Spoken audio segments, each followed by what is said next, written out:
Victoria Azarenka was once the world's #1 female tennis player, a woman who had famously defeated Serena Williams, won 2 spectacular Grand Slams, and found a beautiful love story that was the envy of her peers. But that glory didn't last long. Within just a few years, Azarenka lost everything. She suffered injuries, battled depression, was betrayed by her boyfriend, and almost lost custody of her son.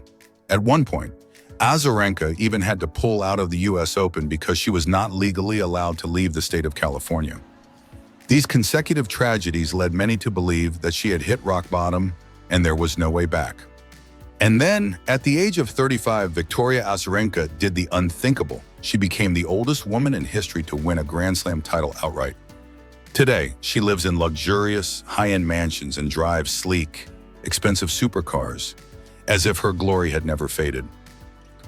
So where did Azarenka's enormous wealth come from?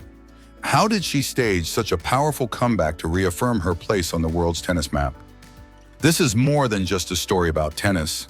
This is a journey that overcame all prejudice, the resurrection of a woman once rejected by the world, and you won't be able to look away. Age 14 in the fateful flight to America. Victoria Azarenka was born on July 31, 1989, in a tiny apartment in Minsk, Belarus, when the country was still part of the Soviet Union.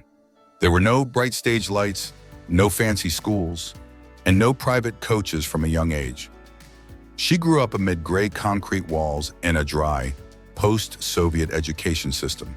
Her father, Fyodor, was a construction worker, while her mother, Alla, worked at a local sports club, where the sound of a tennis ball hitting a brick wall was louder than any dream. At age 7, Victoria held a tennis racket for the first time, a worn-out one her mother had borrowed from storage, on cold winter afternoons in Minsk. Instead of taking piano or ballet lessons like her friends, she would relentlessly hit the ball against a cracked wall. If she missed a shot, she'd punish herself with a lap around the court. No one forced her. It was just a small fire within the little girl. Perhaps a bit of innate stubbornness or the feeling that tennis was her only escape from the smoky, silent fifth-floor apartment. At 13, an unexpected opportunity arose. Her mother's close friend, the wife of Belarusian-born NHL goaltender Nikolai Khabibulin, offered to take Victoria to train in Arizona. For many, it was a dream ticket to a new life. But for the young girl, it was her first time leaving her childhood behind. At 14, she left Minsk, not knowing a word of English and with no relatives in America. All she knew was that her destination had more sun than snow, and her journey began with cleaning her dorm room and cooking boiled eggs to get by. Less than a year later, her mother had to return to Belarus due to visa issues. Victoria, at 15, was left alone in Tucson. No friends, no family. She cooked her own meals, took the bus to the academy by herself, and iced her sprained ankle in a sink. She cried every night, but every morning she was back on the court, never missing a practice. That young girl learned how to stand up on her own, wipe away her own tears, and remind herself to keep going. Years later, after becoming the world's #1 player, someone asked her what made her not give up at 15. Victoria smiled, her eyes deeper than any words could express. "I don't think I had any other choice. It was either play tennis or be nothing at all." That statement encapsulates the journey of a girl who went from a small apartment in Minsk to the pinnacle of tennis, powered by nothing but sheer will and perseverance. Rising to the top as world #1. When Victoria Azarenka first entered the professional tennis world, she wasn't the center of attention, not loud, not hailed as a new star. She quietly advanced step by step, from small tournaments and qualifying rounds to every single match. By 2009, she caused a major upset by winning her first 3 WTA titles and defeating Serena Williams in Miami. That's when the world began to take notice of this young woman. In 2012, Azarenka truly exploded onto the scene.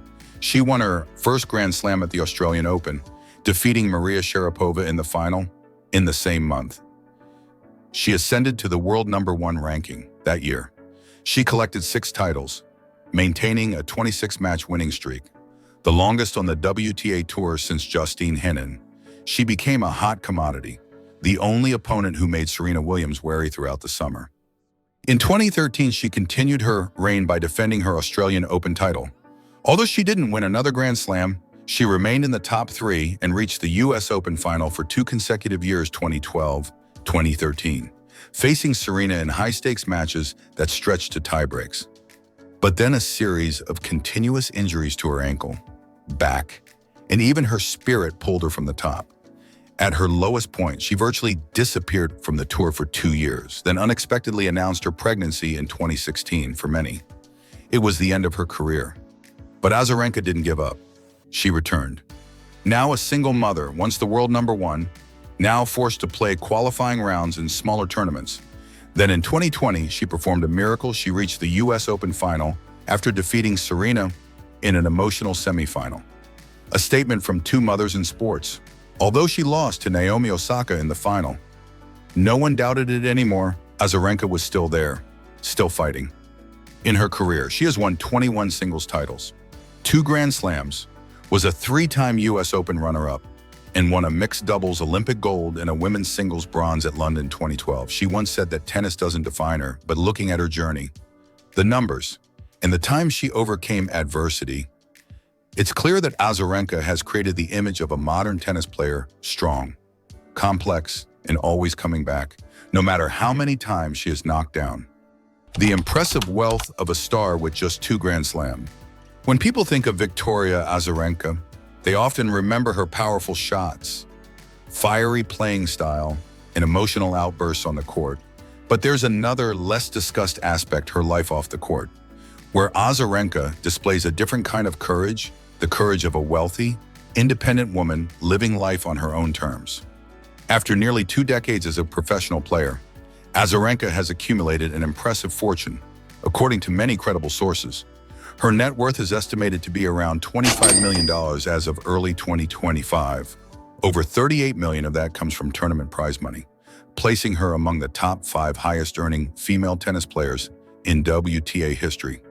Notably, in 2012, her peak season, she earned nearly $8 million in prize money and over $16 million in total income, surpassing many other female sports stars of her time.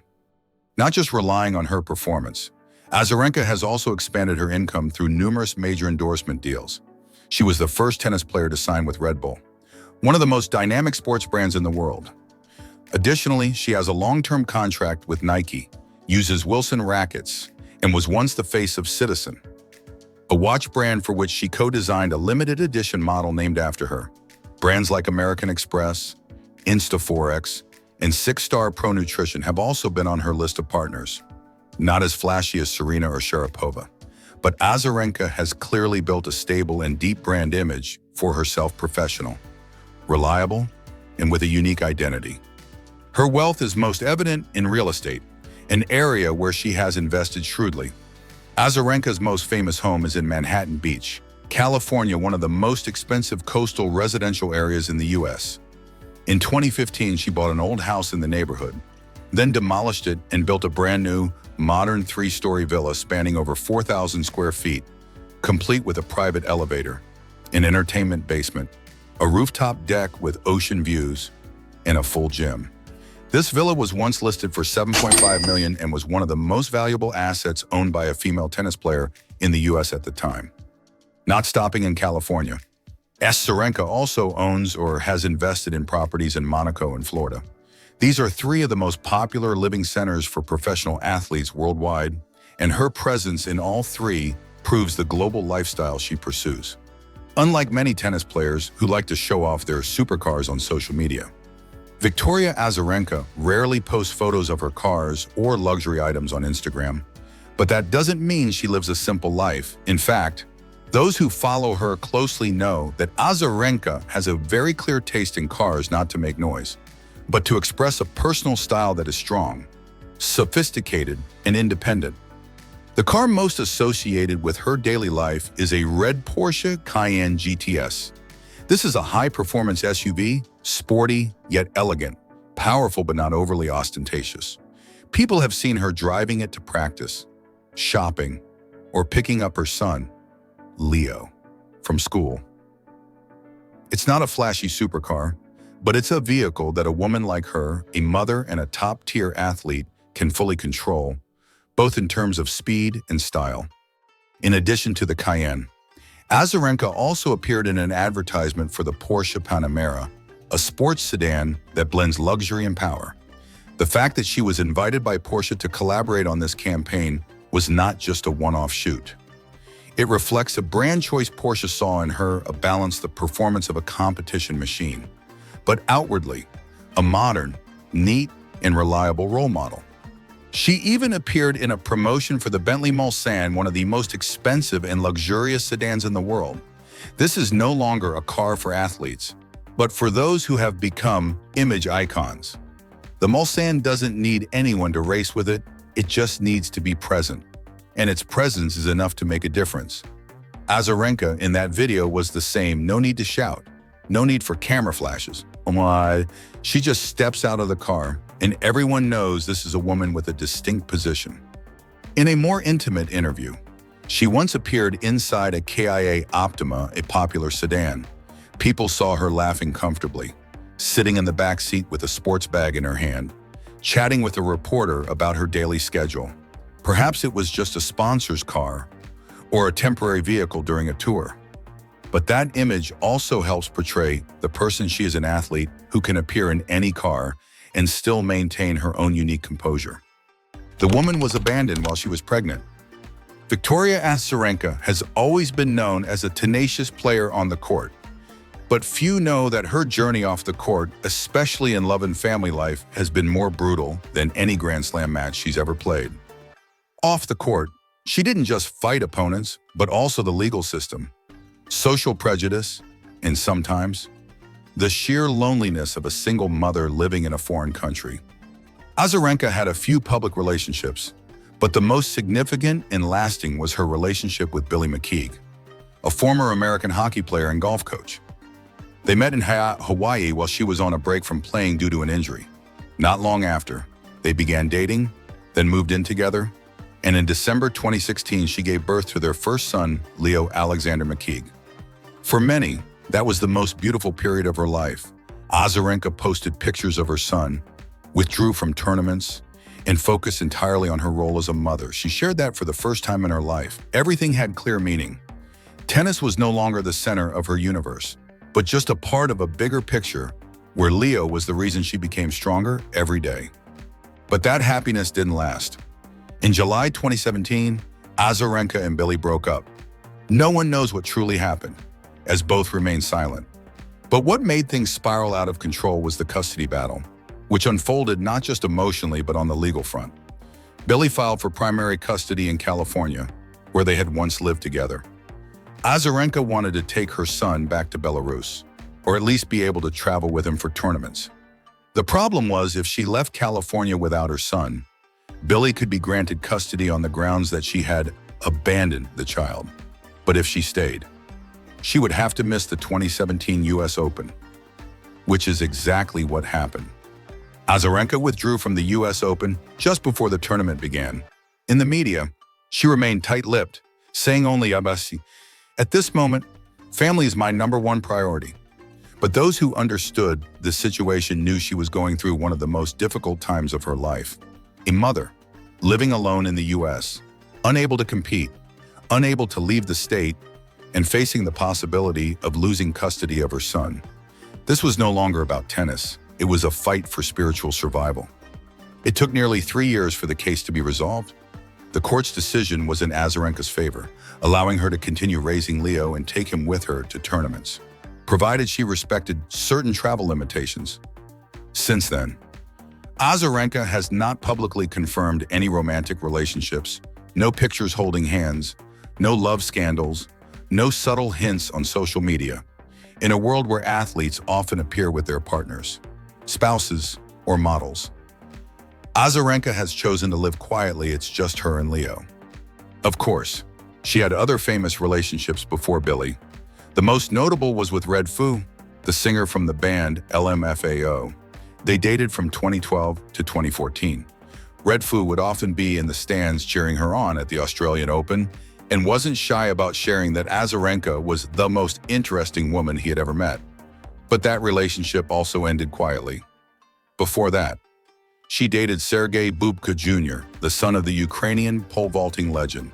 But none of them went as far as her relationship with Billy, because only Billy left her with one thing that could never be broken apart: Leo. Today, when talking about family, Azarenka doesn't use flowery words. She simply refers to "my son" as a matter of fact, an indispensable part of her life. Tennis gave her fame. Love gave her a child.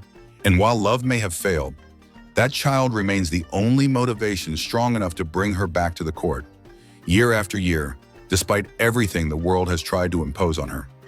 When every single action is under scrutiny, in the world of elite sports, where every gesture is scrutinized and every word can be weaponized, Victoria Azarenka knows all too well that a single misstep can shake an entire career, and she experienced it more than once. The first major controversy erupted at the 2013 Australian Open. It was the semi-final match between Azarenka and young American player Sloane Stephens, who had just caused a major upset by defeating Serena Williams. The match was in the second set, and Azarenka was leading 5-4, but lost 5 match points.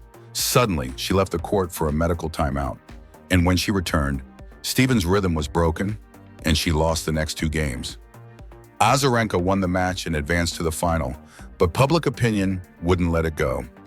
The media immediately raised questions: was Azarenka intentionally taking a timeout to disrupt her opponent's rhythm? The fact that she showed no clear signs of injury made the acting hypothesis seem more plausible. After the match, Azarenka's comment seemed to add fuel to the fire: "I needed to leave the court to calm down." The statement was quickly quoted in a negative light, suggesting she wasn't in physical pain, but was just mentally anxious and intentionally delaying the match. The very next day, Azarenka had to hold a press conference to apologize. She claimed she had shortness of breath and a chest pain, leading to a sudden anxiety attack. She also took responsibility for not expressing myself clearly in the first interview.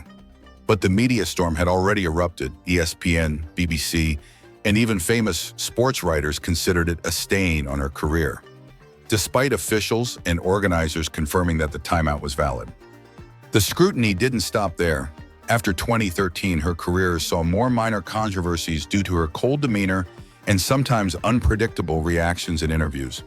In a sport that increasingly celebrates friendly, likable, and animated personalities, Azarenka always seemed distant to the audience. Actions that might seem normal, like a glare at an umpire or a shout after an ace, could be misinterpreted as rude or arrogant. A legacy from a woman who has been through it all. Even though she was once world number 1, won 2 Grand Slams, was an Olympic champion, and defeated Serena Williams in her prime, the greatest legacy Victoria Azarenka has left for women's tennis isn't on the court. It's behind the scenes, where she has quietly changed how the sports world views female athlete mothers. After giving birth to her son Leo in late 2016, Azarenka disappeared from the tennis world for over a year. But it wasn't just because she chose to stay home with her child. It was also because professional tennis at the time had virtually no regulations to protect female athletes during pregnancy or while raising young children. There was no financial support, no protected ranking, no clear return plan. For a player who was once world number 1, this sounds strange, but for the majority of independent female athletes, it was the reality. And Azarenka refused to accept that reality, returning to competition after giving birth. She also took on the role of president of the WTA Players Council and became a leading voice in the reform campaign. She helped establish one of the most historic milestones in women's sports, the Maternity Fund, between the WTA and the PIF, which provides financial support for female athletes on maternity leave, for fertility treatment, or for reintegrating postpartum.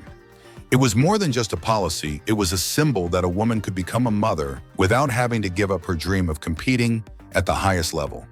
Azarenka herself called this her career's longest but most worthwhile fight.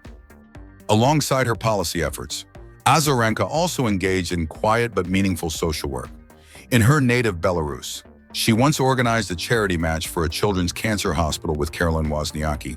In California, she participated in Tennis with the Stars, a fundraising event for children with autism, people with disabilities, and community organizations like Acing Autism and Desert Arc.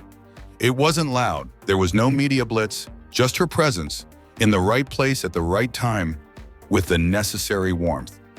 And when political tensions in Ukraine escalated, Azarenka was one of the few Belarusian athletes who dared to speak out publicly. She said she felt pain and powerlessness, seeing the violence between two nations that were once friends. But even that empathy wasn't enough for her to be included in the US Open's fundraising events. She was excluded from the Tennis Plays for Peace match not for what she said, but for where she was born. That was the price she had to pay, not with noise or arguments, but by quietly withdrawing in her private sadness. At 35, Azarenka is still playing, not to win, but to represent the hundreds of players who are stepping into motherhood. She has not announced her retirement. She has not built schools or opened academies like many others.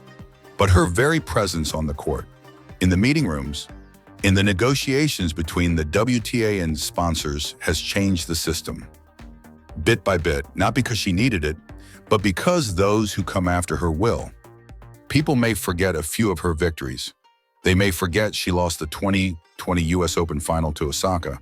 They may forget she once won Indian Wells 3 times.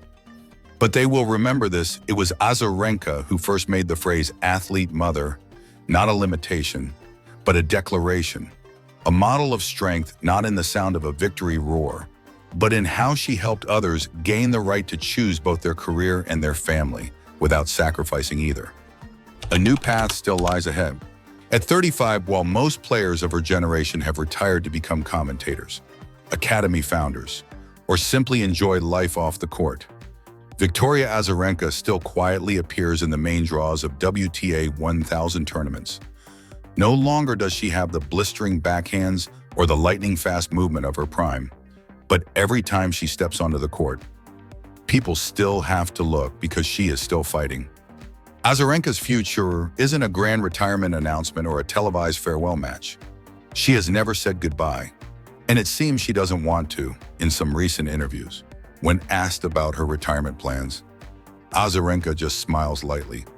"I still have motivation. When I don't, I will stop." But perhaps Azarenka's motivation is no longer about titles. She has won Grand Slams. She has beaten Serena at the Olympics.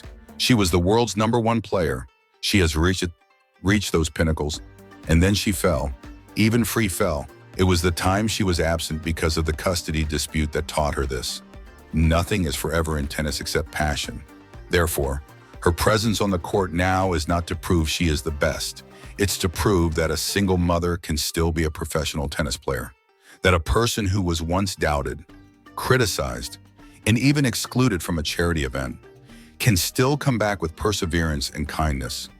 Off the court, Azarenka continues to play a key role in the WTA Players Council. With her experience, voice, and the respect of her peers, she is considered a leading influencer in shaping the future of women's tennis. Policies on protecting the rights of mothers, funds for injury recovery, and insurance for young players all bear her mark. And this may be her next path in Azarenka in the role of policymaker, administrator, or even a senior representative for the WTA or ITF. But if we talk about the distant future, perhaps that is Leo. The 7-year-old boy who was once the reason she was excluded from the tour became the biggest reason for her to stay. Leo follows his mother to tournaments everywhere, from California to Paris. He is in the stands more than anyone else. He is the first person Azarenka sees when she wins, and the only one she hugs tightly, whether she wins or loses. It's possible that one day, Leo will follow in his mother's footsteps and become a professional tennis player. But if not, at the very least, he has a role model to look up to, a mother who taught him that strength doesn't come from muscles or titles. It comes from the way a person gets up, holds on to themselves, and keeps going when everything around them is telling them to give up. From a stubborn Belarusian girl practicing on a winter court in Minsk, to a single mother stepping onto a Grand Slam court with a look of resilience, Victoria Azarenka's journey is not just a story about tennis, it's a story of courage, of hidden failures behind a smile. Her career may not have many Grand Slams. Her wealth does not come from luxury brands. And her love life isn't a romantic photo on social media, but it is in the absence of those glamorous things that Azarenka emerges as the most authentic person she has been hurt. She has cried, she has been weak, but she still chose to move forward. And for anyone who has ever felt they weren't strong enough, not perfect enough, not lucky enough perhaps, she is the most relatable icon. We are not responsible if you misunderstand or misapply this content. Please consider, verify, and receive it selectively. Like it. Give us a like, comment, share, or subscribe to our channel. That's the fuel that keeps us going to tell more great stories about other tennis superstars.